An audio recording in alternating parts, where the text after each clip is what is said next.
Welcome to the Deep Dive. Today, we're taking a close look at a really pivotal time in American history, Martin Van Buren's presidency, 1837 to 1841. Yeah, and it's maybe not the first one people think of, but wow, it was just completely shaped by the Panic of 1837, a huge economic crisis. Exactly. Van Buren stepped right into, well, a pretty precarious situation, didn't he? And that crisis basically defined his whole term. It really did.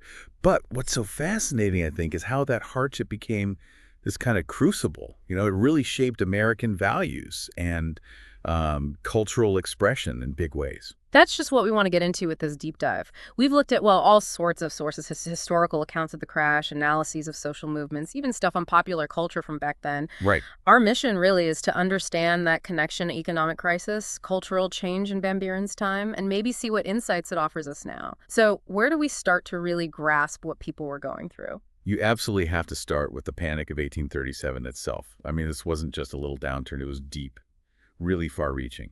Okay. You had banks failing all over the place, unemployment just soaring, and this cloud of financial insecurity hanging over almost everyone. Gosh, I can only imagine the shockwaves. So how did, the average person react? What did that look like on the ground? Well, you saw a pretty major cultural shift, actually. Frugality became, not just necessary, but almost a virtue. People started really emphasizing self-reliance. Makes sense. Families drawing on their own resources, and crucially, community support became incredibly important. Neighbors helping each other out, sharing what little they had. It was this real spirit of collective resilience. So it wasn't just about making do, it tapped into something bigger, like that Jacksonian idea of the self-made person. Exactly. And it was also kind of a critique of the, let's say, financial excesses that people felt led to the crash in the first place. So did this hardship kind of elevate the idea of the common man, make that a more central figure? Oh, definitely. That image of the ordinary American, facing these huge challenges, forces way beyond their control, but still pushing through, that became a really powerful story. Right. And because the panic hit so many people, maybe it blurred some of those old class lines a bit, Yeah. created more of a shared experience, like we're all in this together. But life didn't just grind to a halt, right? Even with this massive crisis going on. No, exactly. And that's what's so interesting. Despite all the economic pain, that American drive, that ingenuity, it didn't just vanish. People still moved west, maybe not as fast, but they were still looking for opportunities.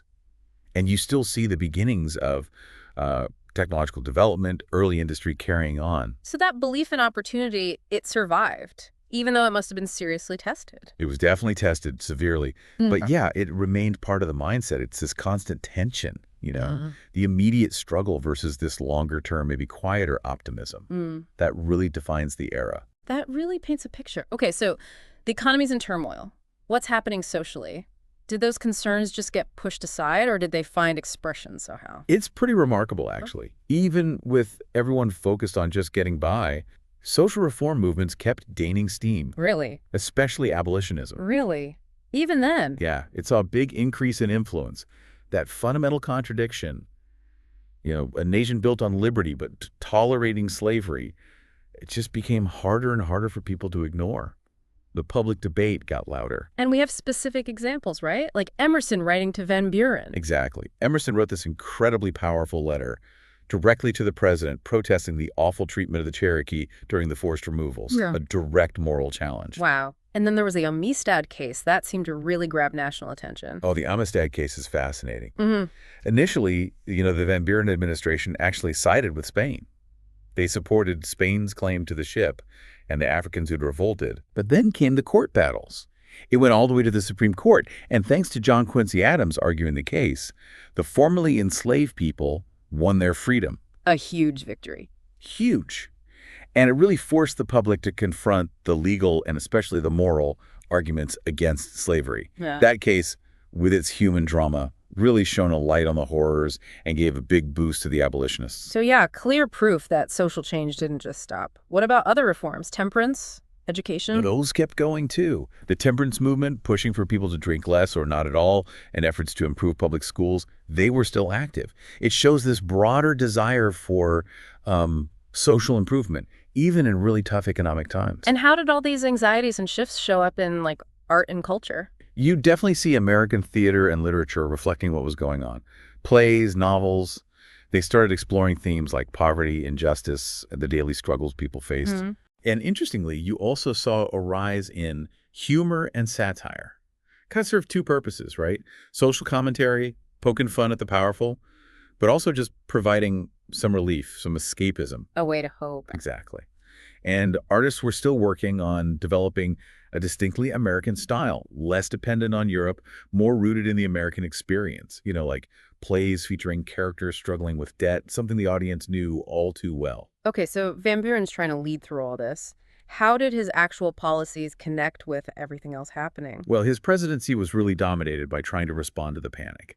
His big policy idea was the independent treasury system. Right, the idea of the government holding its own funds. Exactly. Keep federal money out of private banks, separated from the speculation that many blame for the crisis, create a more stable financial footing for the government itself. But it faced a lot of opposition in Congress. Didn't actually get fully implemented until 1840, near the end of his term. And then there's the really difficult legacy of Indian removal and the Trail of Tears. Yeah, that tragic forced relocation, particularly of the Cherokee, happened largely under Van Buren's direction. Even if some later interpretations suggest his personal views were complex, his administration oversaw those policies. Policies with devastating consequences. Absolutely devastating. Thousands died just on the Trail of Tears. A terrible cultural impact on the native nations involved, no question. And what about Texas? That was a hot issue, too. Van Buren actually pulled back from Andrew Jackson's more aggressive stance on annexing Texas. He was worried primarily about provoking a war with Mexico, but also, crucially, about how adding Texas would fuel the fight over slavery within the U.S. He prioritized trying to keep the peace, essentially. And he also had those border issues with Canada to deal with. Right, you had several flare-ups, the Caroline Affair, the Patriot War, the Aroostook War, which wasn't really a war but tense. Van Buren consistently pushed for peaceful solutions. He sent General Winfield Scott up there to de-escalate things. He really favored diplomacy over fighting, even when some people were calling for a tougher response. So looking back at this incredibly challenging period, what are the lasting legacies? What lessons can we maybe pull from Van Buren's time for today? Well, the parallels with modern financial crises are pretty striking, aren't they?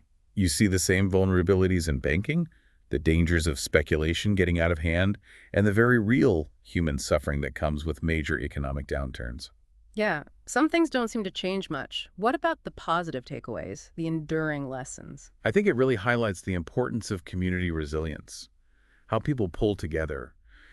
It also points to the need for, social safety nets, ways to cushion the blow of economic hardship, and the value of frugality, maybe, in uncertain times. And that entrepreneurial spirit didn't die either, you mentioned. No, that persistence, that innovation, finding new ways forward even when things look bleak, that's a powerful takeaway, too. It's also really striking that the drive for social justice, like abolitionism, didn't get pushed aside by the economic crisis. Absolutely. That's a critical point. It shows that addressing deep societal wrongs remains vital, maybe even becomes more urgent during tough economic times.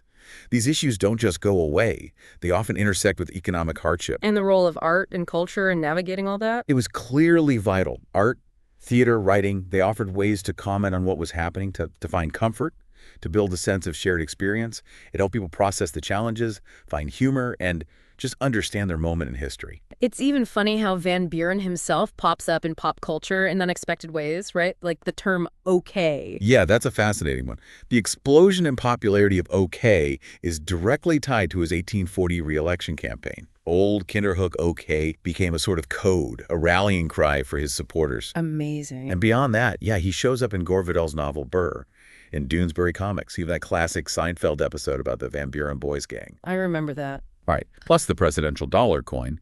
And he was a character in the movie Amistad. It shows he has this kind of persistent, if maybe slightly quirky, place in American memory. So wrapping up this deep dive, it really feels like Van Buren's era, despite all the hardship, tells us a lot about American resilience and character. It really does. Yeah. It's a powerful example of how a nation's cultural heart keeps beating, maybe even beats stronger, during dark economic times. It shapes values, inspires action, and leaves a lasting mark. That's a great way to put it. And that leads us to our final thought for you, our listener. When you think about the cultural responses, the resilience we saw in Van Buren's America, that community support, the persistence of reform, the role of art, What aspects feel most relevant or maybe inspiring for navigating the challenges we face today? Definitely something to think about. Absolutely. Reflecting on this period is, I think, a good reminder of just how important community is, why fighting for social justice always matters, and how culture helps us understand and get through tough times together.